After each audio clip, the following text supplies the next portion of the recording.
નમસ્કાર વિદ્યાર્થી મિત્રો, હું છું દેવાંગ સર. ગુજરાતી પર્વ યુટ્યુબ ચેનલમાં આપ સૌનું હાર્દિક સ્વાગત છે. આજે આપણે જોઈશું સ્ટાન્ડર્ડ 10 ઇંગ્લિશ મીડિયમ ચેપ્ટર 11 દીવાનખાનામાં. સર્જક છે પન્ના નાયક. પન્ના ધીરજલાલ નાયકનું વતન સુરત છે. હાલ તેઓ અમેરિકામાં વસે છે. પ્રવેશ, ફિલાડેલ્ફિયા, નિસ્બત, અરસપરસ, ચેરી બ્લોસમ અને ફ્લેમિંગો વગેરે તેમના કાવ્ય સંગ્રહો છે.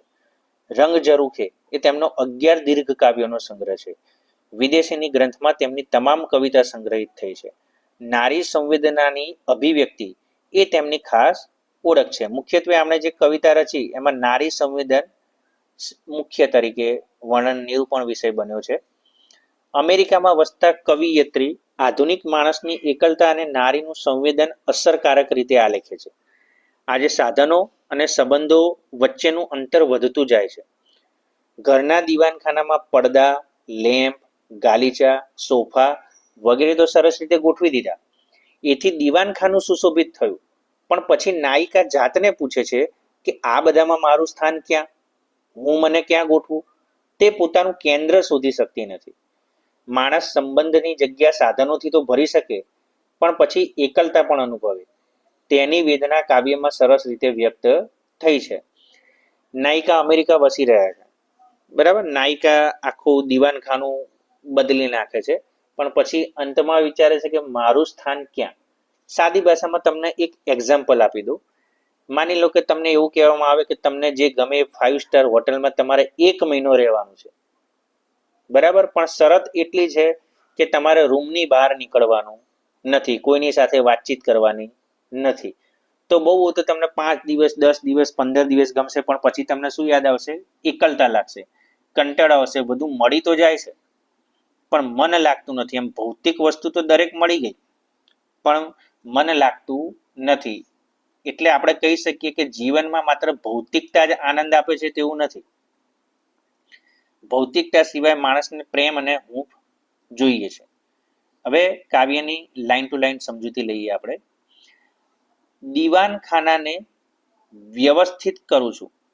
હવે અહીંયા જો કે કવિયત્રી ધારત, તો આ દીવાનખાનાને પછી આ વ્યવસ્થિત કરું છું એ પંક્તિ ફરીથી લખી શક્યા હોત, એક સાથે લખી શક્યા હોત, પણ આપણે સાથે નથી લખી. દીવાનખાનાને લઈને અટકી ગયા છે.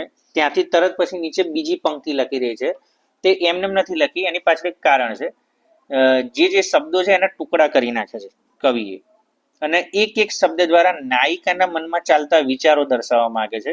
એટલે તરત ને તરત નીચે પંક્તિને સળંગ લખી શકત કે દીવાનખાનાને વ્યવસ્થિત કરું છું. આ કાવ્યમાં થોડુંક તમને ગદ્યનો અનુભવ થશે. બહુ અઘરા શબ્દ નથી. ગદ્ય જેમ વાંચતો હોય ને એના જેવું જ તમને અહીંયા આની અંદર લાગશે. ઘડી અહીં, ઘડી તહીં, વિવિધ ફેરફારથી, અહીં એટલે અહીંયા, તહીં એટલે ત્યાં, વિવિધ ફેરફારોથી વસ્તુનું મન પૂછી પૂછી ગોઠવણી કરું છું.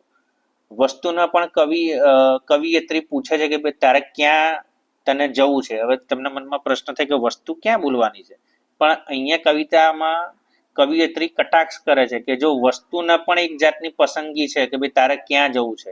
એટલે એનું મન પૂછી પૂછી, મને તો કોઈ પૂછવાવાળું છે નહીં, એકલી છું, પણ એનું મન પૂછી ગોઠવણી કરું છું. સોફા અને લેમ્પને નવું સ્થાન આપ્યું. બારીના પડદા બદલી નાખ્યા. જૂના ગાલીચાની જગ્યાએ વોલ ટુ વોલ કાર્પેટ નખાવી દીધી. વોલ ટુ વોલ અંગ્રેજી શબ્દ છે. જે ફેરફાર કરે એની વાત છે કે સોફા અને લેમ્પ એની જગ્યા બદલી નાખી કવિયત્રીએ. વોલ ટુ વોલ કાર્પેટ નાખી દીધી. સુશોભ અને પ્રસન્ન થાય છે દીવાનખાનું. જે દીવાનખાનું હતું એ પ્રસન્ન થઈ ગયું, ખુશ થઈ ગયું. હવે આ તો નિર્જીવ છે, કોઈ રૂમ કોઈ દા ખુશ થાય એને ચોખ્ખો કરતો હું મને સરસ મજા આવી ગઈ, બરાબર. પણ અહીંયા કહેવાનો અર્થ શું છે કે એક નિર્જીવ વસ્તુને પણ જો ફેરફાર કર્યો, એને થોડોક પ્રેમ અને હૂંફ આપ્યો તો એને ગમ્યું. તો આપણે તો માણસ છીએ. સઘળું બરાબર થાય છે ત્યારે જ છટકે છે મારું મન. બધું જ બરાબર ગોઠવાઈ દીધું કે નાયિકાએ આજે નક્કી કર્યું હતું દીવાનખાનું સરખું કરવું છે, એ કરી દીધું, સારી રીતે થઈ ગયું. પણ હવે અંતમાં શું કહે છે?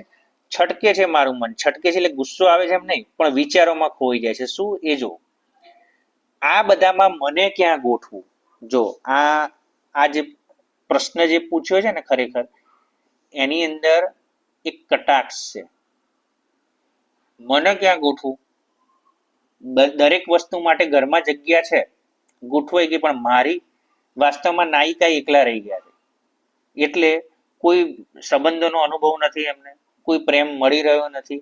તો કે મેં તો વસ્તુને પૂછીને પૂછીને ગોઠવી દીધું, હવે હું મને ક્યાં ગોઠવું? કેન્દ્ર શોધું છું. કેન્દ્ર એટલે મારી જગ્યા શોધું છું, જ્યાં હું સરખી બેસી શકું. સરખી બેસી શકું એટલે કે જ્યાં આગળ નાયિકાને એમ લાગે કે ના અહીંયા બરાબર છે, અહીંયા હું બેસીશ એટલે કે મારા મનને અહીંયા શાંતિ મળશે, બીજું કોઈ મને પ્રોબ્લેમ થશે નહીં. પણ બારી કનેથી રસ્તો નિહાળતી હું ઊભી જ રહું છું. કવિતા જ્યાં નાયિકા ઊભા છે ત્યાં આગળ એક બારી છે, ત્યાં બહાર જતો નાયિકા રસ્તો જોઈ રહ્યા છે. કારણ કે પ્રશ્ન તો પૂછ્યો પણ જવાબ આપવા વાળું ક્યાં છે કોઈ? એટલે પછી એકલતા પૂરી ખાધી. પછી બારીની બહાર ત્યાં આગળ કનેથી એટલે પાસેથી ત્યાંથી રસ્તો હતો, એ રસ્તો જોઈ રહ્યા ને ત્યાં ઊભા રહી ગયા.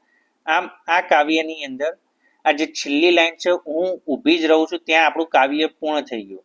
એનો મતલબ કે હજુ પણ નાયિકા એકલા જ છે, એમને કશું કોઈ સંબંધ મળ્યો નથી. આમ આ કાવ્યની અંદર કે નિર્ણય અનિર્ણયની સ્થિતિ છે, કવિયત્રી નિર્ણય કરી શકતા નથી. ત્યારબાદ જે કાવ્યની અંદર આ જે દીવાનખાનાને જુદી જુદી વસ્તુથી શણગાર્યું છે, દીવાનખાનું પ્રસન્ન થયું છે, પણ નાયિકા તો એવા ને એવા જ રહી ગયા છે, તે કોઈ પ્રસન્ન થયા નથી. તો આ જ કાવ્યની એક્સરસાઇઝનો વિડીયો અને તેના પ્રશ્નોના જવાબ આપણે નેક્સ્ટ વિડીયોમાં જોઈશું. તો આપ સૌ રજા આપશો. ધન્યવાદ.